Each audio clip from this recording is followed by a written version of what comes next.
All right, how y'all doing? Hope everyone's having a sensational day. I try and keep it pretty lighthearted on this channel, but I've been struggling with back problems for the past 2 years. So, get comfy. Uncle K gonna talk about some life. So, basically, about 2 years ago, I was 18, and I've been lifting weights since I was like really young, and I was deadlifting, bad form, too much weight. I pulled something in my back, but I never really took the proper steps to recover or even give myself therapy to recover. I was like Ronnie Coleman in that gym, bro. I love the gym. Even though my back was fucked up, I just kept going. Yeah, you couldn't keep me out of that gym, bro. They always say that guy, that's battling demons in the gym. Like that was me, man. Like I would go in there, head down, wouldn't make eye contact with anyone, and I would work out so hard, but I'd be drenched in sweat, fucking breathing hard as fuck, like my brother in Christ. You were scaring the hose. I was battling demons in that gym, man, and that could be a good thing. But if you're someone like me, I don't have like a limiter, bro. Like it's always all or nothing. I have such a hard time with balance. That's something I've been trying to get better at. So I kept working out, kept lifting weights. I wasn't letting it recover, and so eventually, about 2 months ago, that's when things started getting really serious. I I went to crack my back, and I just did it too forcefully, I guess, and I'm 99% sure I herniated a disc in my thoracic spine. Um, you guys are probably like, bro, go to the fucking doctors. I don't have insurance at the moment, so I'm just, it is what it is. When that spine injury happened, bro, I was already at a very low point in my life, and that was the fucking, the straw that broke the camel's back, bro. I relapsed. I started smoking weed again. I stopped talking to all my friends for like 2 months straight. I literally just would smoke weed and play video games all day because I don't know. It just for the past 2 years, I've had this feeling of I'm not good enough, right? How could I ever be a whole person with these back problems? How could I ever live my life if I'm always in pain? And there there was no more ignoring it, bro. It was so bad. I wasn't sleeping at night. I most nights I just wouldn't sleep, and if I did, it was like 5 hours, and it was brutal because if I did sleep, I would clench my jaw so hard that when I woke up in the morning, I could barely eat food. There was just no more ignoring it, bro. I remember I went like right before I left America. I live in Tokyo now, so like up until like a week until I left, me and my friends we all went to Myrtle Beach, and dude, I was having muscle spasms in my back. Like, I don't know if you probably had one in your leg before. That's like the most common place to get them, and it was just I would get them in my back like the whole car ride. It was brutal, but I was so high on like weed. It was getting me through it. It's obviously that's not the way to go about it. You're just kind of ignoring your problem by adding more problems. That only causes more problems.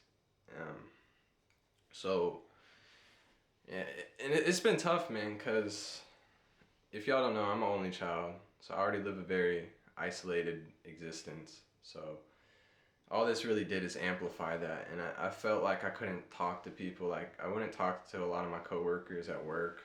If I would talk to someone about my back problems, let's say like you're my coworker, and I'm like, oh yeah, I've been dealing with these back problems, blah blah blah. They would just be like, bro, you're too young. You don't have back problems. Ha ha ha ha ha. And so it just kind of feels dehumanizing, and so I would just stop, talking about it. And that's probably not good, bro. I became very, I had this very self-destructive mindset. I genuinely thought I couldn't get better. So I moved to Japan. I've been here like, I want to say 2 weeks now. And I went and saw a massage therapist like dude, it was like the second day I was here. Because there was no more ignoring this, man. It was really bad. Like, it was my spine. I didn't even care about my back anymore. It's the fact that my spine was all messed up. So I go in and see this massage therapist. I told him, because you had to fill out a sheet, and I kind of circled and I told him, yeah, dude, like, this is what's wrong. And immediately he's like, sit on this table. So I sit up on this table, and he just starts touching my back. And it's crazy, dude, because he barely put his fingers on my back, and he's like, dude, your back is super tight. And like, so once it came down to the massage, I got my massage.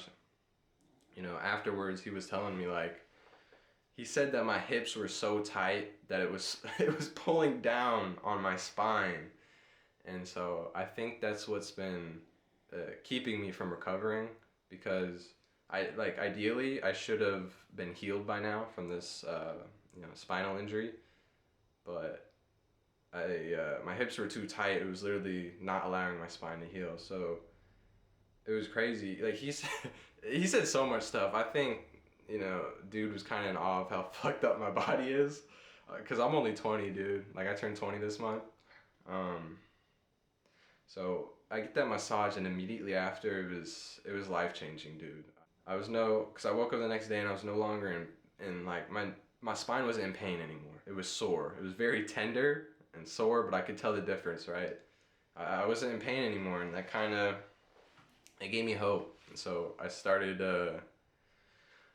taking my recovery seriously, man. I stretch every morning, I stretch every night, sometimes even in the middle of the day too.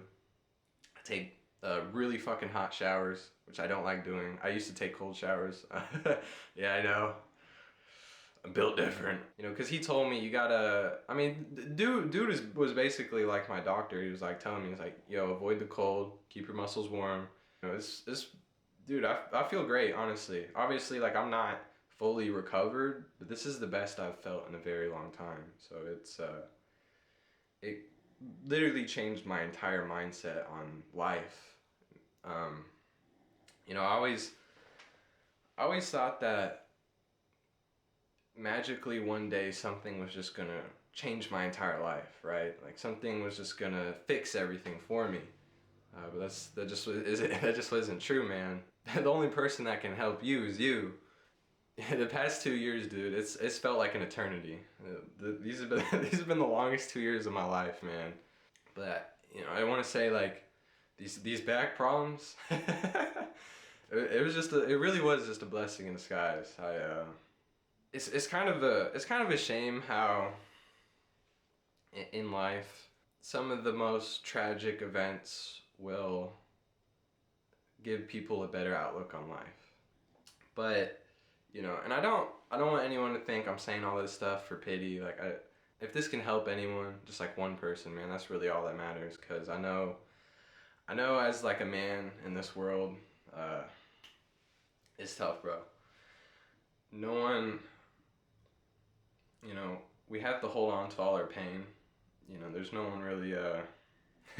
I think it's funny because, like, I don't know. They say to open up, bro, but we know all too well what happens when we open up. It's you just get put down, and so we just have to hold on to all this pain, and it's not healthy, bro. It really isn't. I have to talk about this because I've been holding on to this, and I need to put this all in the past. I hope this can help. At least someone with something they're going through. If you're alive, man, I want you to know you can get better. As long as you're alive, like, you can always get better, man. So all right. So there's like one thing that I forgot to talk about. When you're going through like a lot of physical pain, this is something I kind of learned. It makes you very like, there's no other way to say it. It makes you very angry. It just makes I'm not lying, bro. It just makes you want to hurt everyone around you. And like, I know that sounds crazy, but you have to think about it like this. If you're like a wounded animal, like if there's a wounded animal and you're trying to help it, bro, it's gonna attack you. You know what I mean? If there's a dog and it's just like been beat its whole life, and you try and go up to it and you're just trying to pet it, you're just trying to, you know, show it some love, that motherfucker's gonna bite you. So I was so angry, bro, like this, you know, the past 2 years. And you know, it wasn't until I kind of reached this turning point that I realized how much stress I've been putting on myself. It's very interesting. My spinal injury, it starts to really flare up when I start getting stressed or angry. And so I've kind of had to learn to be very stoic about every situation in life. You know, if I don't like something, I can't let it bother me. If someone's mad at me, I have to learn to diffuse it, or just, you know, not let it bother me. So I did want to talk about that. I think this is a very helpful tool. Like, I don't like when people talk about stoicism, because sometimes it has that like nihilistic look on life, and I don't like that. I have a very optimistic look on life, but I do think if everyone was stoic, that we'd all be able to understand each other a little better. So it's yeah. Just wanted to bring that up. But yeah, thanks for watching the video. Peace. You ever feel like nothing good was ever gonna happen to you? Yeah, and nothing did. So what?